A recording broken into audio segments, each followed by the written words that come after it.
I agree with you. Like, I like Shayna. I don't love Shayna. I think she's a steady hand in the kind of way where like, I need just like a reliable just for Becky to feud with. Like, she could be there. She could put together a good match, a good story. She's not really like an upper echelon kind of talent. And we had discussed this, I think, on a previous podcast or maybe in a one-on-one conversation we had. But the way that she was booked at Elimination Chamber, she was booked like Brock Lesnar, where she just dominated the whole entire match. And unfortunately, she's not a Brock Lesnar level talent. You know what I mean? Right. So I think Shane is going to win. I'm not confident about this, but I think, again, they booked themselves into a corner here. Right. And you could go on break, and she could still be the champion, or Shayna could win, and it'll give Becky something to fight for. And she's been champ for a year now. You know, the last time she won the title last year at WrestleMania. So right. The rumor has it that Becky and her boyfriend or fiance Seth Rollins had planned to take some time off after WrestleMania. Now, I think with the way things are, that's probably going to change because where are they going to be going?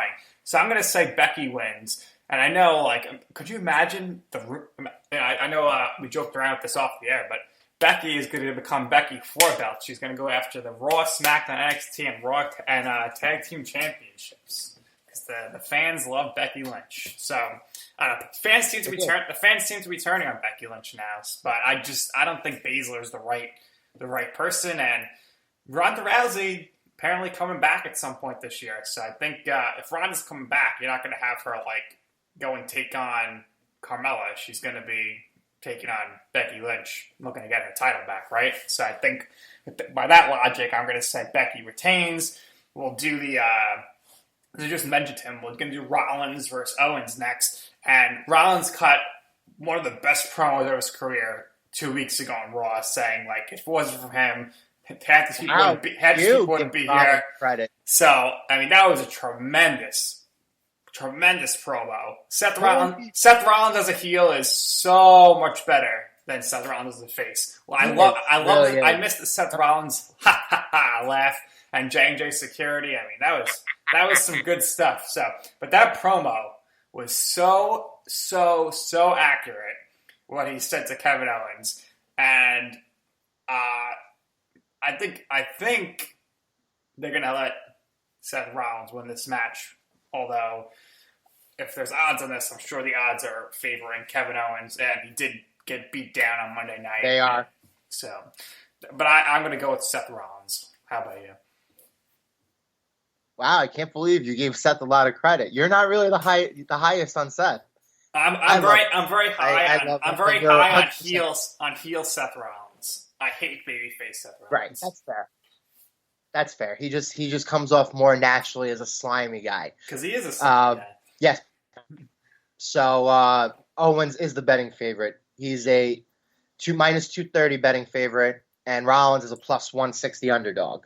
There you have it. All right. So you have Rollins in this match. I'm going to go with this.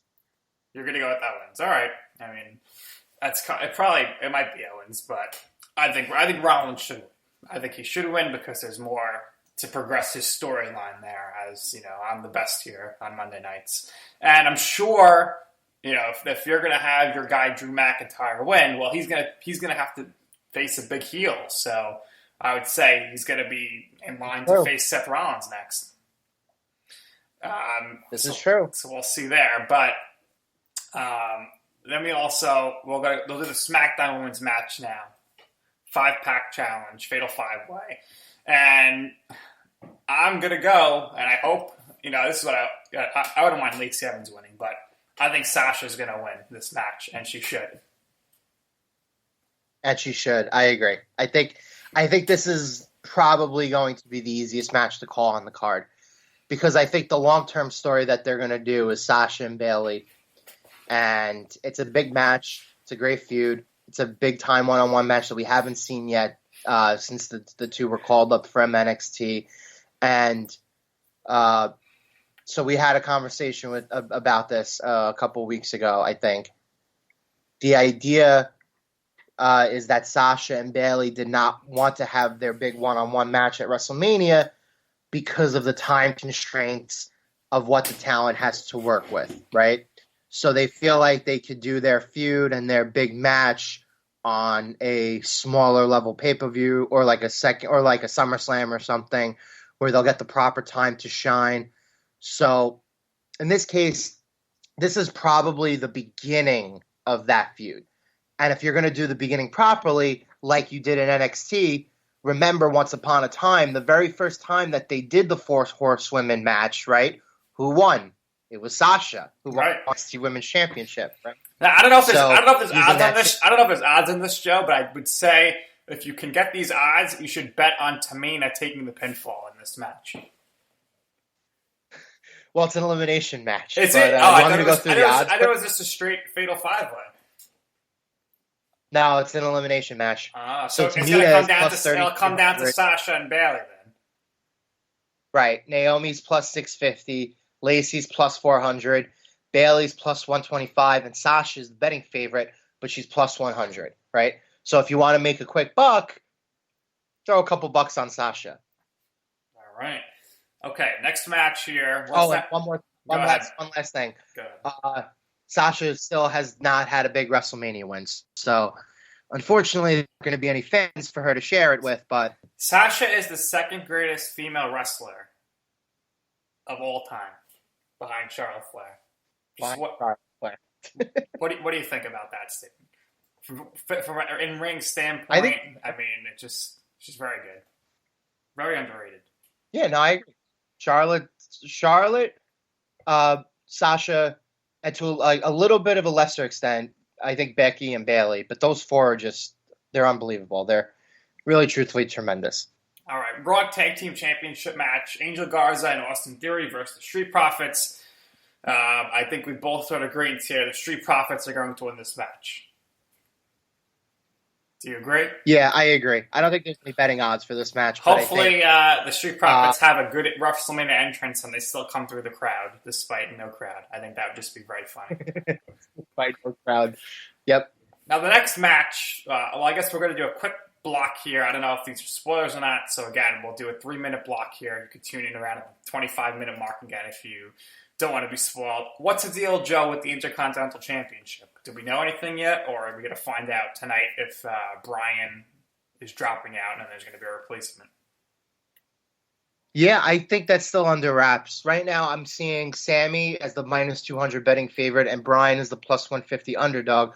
But again, we're going to have to wait for SmackDown until we figure out what they really did with that match. All right, so I'm not going to give a prediction there then because I'm in doubt. I doubt this match can happen. The other spoiler here. Go ahead. I think Sami Zayn's going to win the opponent. So you can put that down for me. All right, so Sami Zayn is going to beat Drew Gulak. All right, sounds good. Gulak and Bryan. Wow, incredible tag team. And then they're trying to maybe add Shorty G to the mix. That would be some stable, don't you think?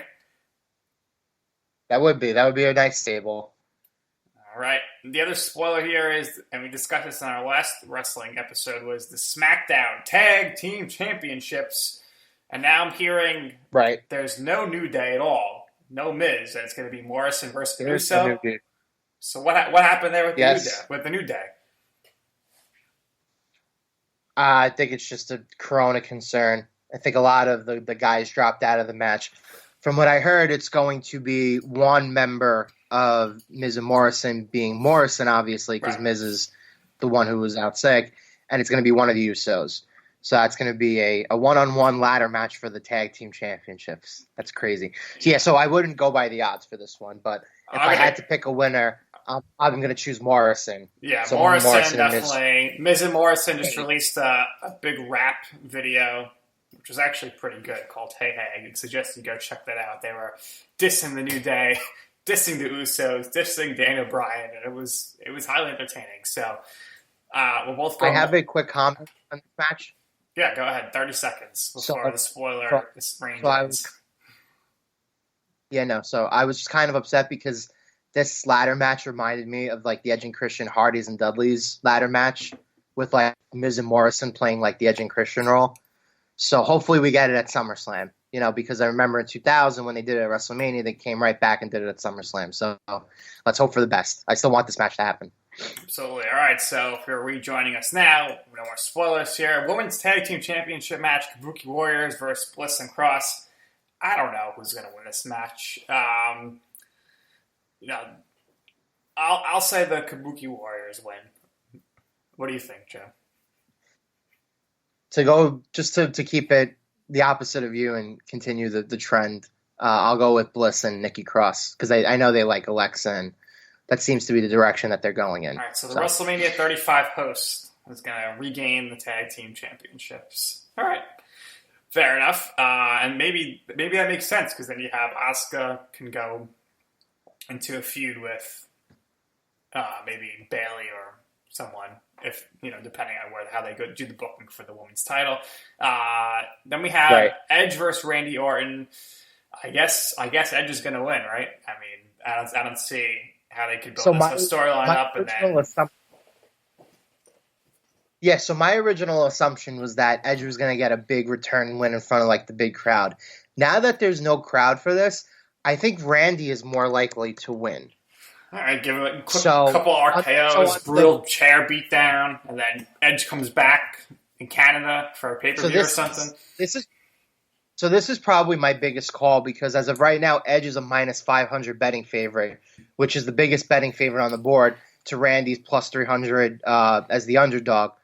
But I'm going to be bold here, and I'm going to say Randy Orton beats Edge. Right. I don't think a lot of people are saying that, and I think I wouldn't be surprised. If you're looking for a big heel, if you're looking for a heel to feud with McIntyre into the summer, he's going to need somebody who is credible, who the crowd will boo, and who he could go over, right? So that makes sense. I know you're not the biggest fan of Orton, but from a booking perspective, I think it makes sense. Yeah, I'm not a fan of Orton or Edge, so I probably care the least about this match of anybody in the WWE universe. But yeah, I could definitely see Orton winning because of the fact that there's no fans or anything now, and Edge he's only doing X amount of matches a year, so this could write him off, and then he could come back and redeem himself against Orton if need be. Now, next match. First, I want you to tell me what the hell is a Boneyard match. And secondly, tell me the odds here for Undertaker and AJ Styles. I don't know. I really don't. I feel like it's going to be a hybrid between like a casket match and a buried alive match. I don't know. Who thought up of this? It's gonna be like filmed in a party city in Atlanta, Georgia. Like, I don't know, with Halloween costumes and shit. That's so funny. Is there any odds for this match? Yeah, Taker is a minus 400 betting favorite. Styles is a plus 250. It's gonna be a Taker. Yeah, it's really. I'm curious to see what they do, because they recorded it, so you might get like special effects for this match. You know what I mean? Undertaker, you might get like a movie kind of. Maybe zaps AJ with lightning or something. I don't know, or runs him over with a motorcycle. Maybe. But the Undertaker is definitely winning this match. I wonder if Gallows and Anderson get involved and they get taken to the Boneyard as well. But we'll see. This is going to be a funny match. The other match, which is going to be really funny, is the Firefly Funhouse match. The big return of Big Match John, the greatest of all time, according to Michael Cole. John Cena taking on Bray Wyatt. How do you see this one playing out, Joe? Well, I think they're going to play off the fact that Bray needs a win because he lost to John at WrestleMania already. So I think The Fiend will win.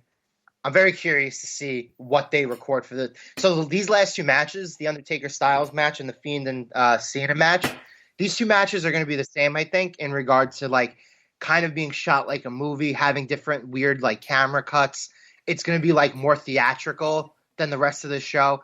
It's going to be interesting to see what they do. They've never really been put in this position before. The last time they did a match like this with Bray Wyatt, it was the worst match of all time, and it was the House of Horrors match, Bray Wyatt versus Randy Orton. Literally, you couldn't put together a worse match than that if you tried. That was absolutely garbage. I think so. This match will also be pretty bad. A little bit different than Randy. John Cena is probably going to have some good comedy stuff here with the Funhouse or something. And you know what? I hope this isn't Cena's last match because there's no fans, which is not good. And you saw his crazy pop he got when he came back a few weeks ago. he's probably off filming a movie now again. So